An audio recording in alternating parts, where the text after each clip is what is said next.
Message du 4 juillet 2024. Le fouet d'amour. Jésus dit : Mes enfants, je voulais, pour ramener la volonté humaine sous le giron de ma volonté divine, me munir d'un outil qui aurait la puissance nécessaire pour accomplir ce grand prodige. J'ai donc saisi les élancements de ma toute-puissance divine que j'ai unis au décret incorruptible de l'amour. Et les tressant les uns aux autres, j'ai ainsi confectionné un fouet. Ah, mes enfants, de quel instrument je me suis alors doté? C'est avec lui en main que je m'approche de l'âme. Je trouve à ses portes la volonté humaine où devaient se former les doux échanges entre le Créateur et sa créature, où devaient se communiquer les sublimes leçons de la volonté divine à celle naissante de l'homme. Une sainte colère me saisit devant le triste état de ce lieu sacré et de cette volonté humaine qui m'est devenue rebelle et que le péché domine. Maintenant, elle m'observe avec méfiance lorsque je m'en approche. Ma majesté suprême menace son petit royaume qu'elle a construit elle-même en laissant l'amour-propre, la vanité, l'avidité des possessions, l'orgueil, etc., former ses commerces en l'âme. C'est tout ce petit monde, infecté par le péché, qui a pris possession de la maison de mon Père. Alors, se dressant devant moi, elle me nargue, me disant « Que me veux-tu? Qui es-tu? Ne vois-tu pas mon royaume et mes commerces? Pourquoi venir renverser ce qui est organisé? Moi aussi j'ai créé mon monde. » C'est alors que j'avance vers elle et que je fais claquer mon fouet. Beaucoup d'âmes s'inquiètent en entendant ces premiers claquements. Certains sont, même à cet instant, si déconcertés qu'elles fuient loin de moi et crient autour d'elles combien l'action de ma divine volonté est une folie dangereuse. Elles s'empressent d'établir un plan de défense de leur royaume par une sagesse et un langage humain qu'elles saupoudrent de vérité divine, comme pour leur donner autorité.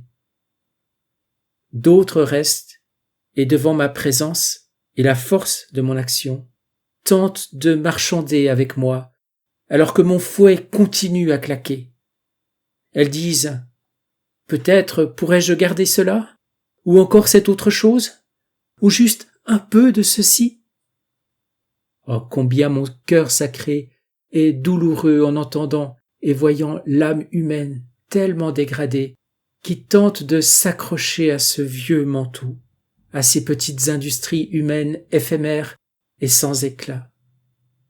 Mais si elle savait les splendeurs et les prodiges que je veux pour elle, c'est alors que je verse mon précieux sang sur ces âmes pour les soulager, les soutenir dans ce traitement qu'elles reçoivent.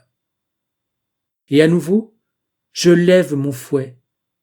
Il attend les premiers commerces installés dans l'âme, les plus évidents, qui sont sous la seigneurie de la volonté humaine. Alors je vais, et mon fouet, habile, atteint les retranchements. J'épure, je commence le travail de nettoyage de la maison de mon Père. Puis, j'avance dans les régions profondes, là où les racines des corruptions se sont cachées, là où veille le péché prêt à défendre sa proie, l'âme. Oh, ce que j'entends alors de la volonté humaine qui se cabre, qui rend sourde l'intelligence de l'homme, confuse sa mémoire, qui essaye d'échapper à mon regard. Mais je fais aller mon fouet jusqu'au dernier retranchement de la corruption, et alors que ma toute-puissance divine les atteint, la volonté humaine s'oppose encore dans un sentiment ultime de peur, en me disant « Il ne me restera rien de mon royaume, de mes commerces. Où sont mes puissances? Laisse-moi régner. » Et plus le fouet va profond, et plus la supplique se fait hurlement. Mais rien ne m'arrête. Savez-vous pourquoi? Parce que j'aime l'âme et parce que je suis un Dieu jaloux. Ma divine volonté me conduit. Elle tient ma main. Elle vient rechercher ce que le péché lui a enlevé, la volonté humaine. Quelle majesté et noblesse je veux reconstruire en elle.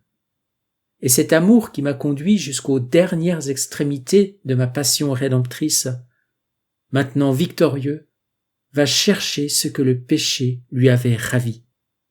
Voilà pourquoi beaucoup d'hommes combattent la doctrine de ma divine volonté.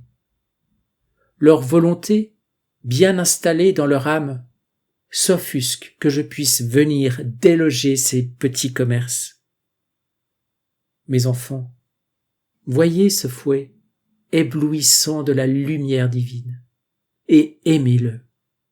Aimez-le et regardez-le faire lorsqu'il vient chercher en vous les petits règnes corrompus de votre volonté. Cela vous aidera à comprendre et à vous ouvrir à son action. Divinement, je vous aime et je vous chéris sur mon sacré cœur.